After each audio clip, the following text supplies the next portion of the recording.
ওয়ালাইকুম আসসালাম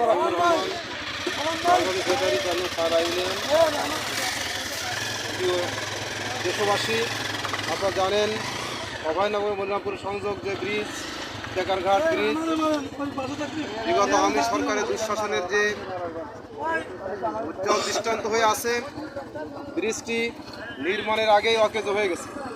আমরা সেই ব্রিজের সুফল পাইনি। এই দুই উপজেলাবাসী মানুষের চলাচলের চরম দুর্ভোগের শিকার হয়েছে। আমরা এখানে যে সংযোগ কাঠের ব্রিজ তৈরি করা হয়েছিল, বিকল্প ব্রিজ, সেটাও এখন চলাচল অনুপযোগী হয়ে গেছে। মানুষের দুঃখ দুর্দশা দেখে বাংলাদেশ জামাত ইসলামের উদ্যোগে আমরা এই ব্রিজটি আমরা সংস্কারের জন্য সিদ্ধান্ত নিয়েছি। 16 নম্বর নিয়ালপুর ইউনিয়ন ও 4 নম্বর পাড়া ইউনিয়ন আমরা এই ব্রিজটি সংস্কারের কাজে হাতে নিয়েছি। আপনারা সবাই বাংলাদেশ জামাত ইসলামের জন্য দোয়া করবেন। এই দেশ অর্থায়নে আমরা এই ব্রিজটি নির্মাণ করছি। আপনারা জামাত ইসলামের সাথে থাকবেন।